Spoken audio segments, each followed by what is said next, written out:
Hi, this is Tina from CMC Markets. Welcome to the weekly outlook, where I'll be taking you through the key events and issues that you need to be aware of in the global markets this week. U.S. inflation cooled for the 10th consecutive month, strengthening the odds for the Fed to pause rate hikes in June. However, the U.S. bank rot continued to send jitters to stock markets, while Google's AI development amazed investors and fueled a tech rally on Wall Street last week. This week, we continue to monitor U.S. economic trajectory, with its retail sales for April to be released on Tuesday. U.S. retail sales fell for the second straight month in March. Weakened demands could help further cool U.S. inflation. However, an economic downturn may be close. The U.S. earnings season is still ongoing, with its biggest retailer Walmart to report its first quarter earnings on Thursday. Walmart's shares rose about 30% from its low in June 2022 and up about 10% year-to-date in 2023.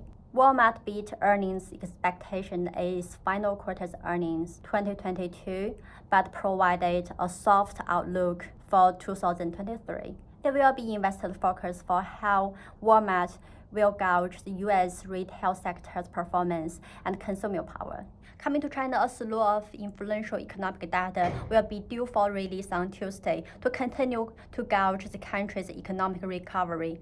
China's retail sales sharply rebounded in March. However, the momentum may not last due to the weak domestic demands, and the Chinese unemployment rate dropped to 5.3% from 5.5% in the prior month. However, the jobless rate in the age group between 16 to 24 was still high. Number 3, Australia. The influential economic event and economic data will be released through Tuesday to Thursday, including the RBA's meeting minutes, the first quarter wage growth, and unemployment rate for April. The RBA is expected to keep rate hikes due to sticky inflation, and Australia's wage growth hit a decade high in March, which may continue towards inflationary pressure.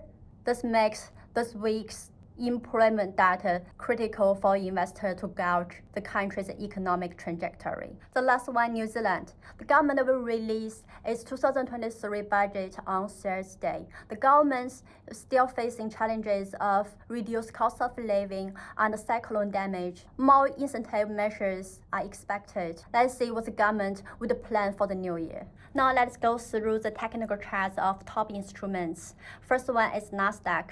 Nasdaq is still moving an ascending channel. It breaks out the long-term descending, but facing an imminent resistance at the upper band of the channel. Will tech continue to fuel the rally? Let's look into the new week. The next one, ASX. The ASX 200 is forming a potential head and shoulder top, but it is being supported by the 50 moving average. The recent banking rout may put a downside pressure to the index. A breakdown below 50 moving average could take the index lower.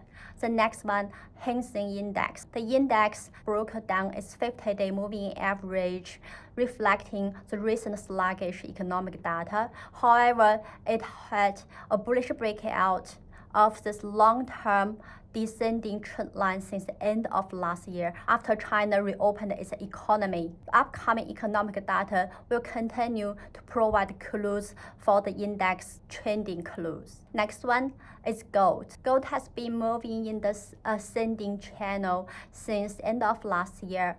However, it is facing resistance, which looks like a triple top at the record high level. Gold's upside momentum seems to be fading off. An imminent pullback might be expected. Next one, oil.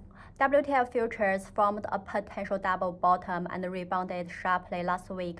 However, the recent recession fears pressed the oil markets, and weak economic data from China also pressed on the demand outlook. A further rebound might be expected if there is positive data from China next week. That's all on the horizon for this week.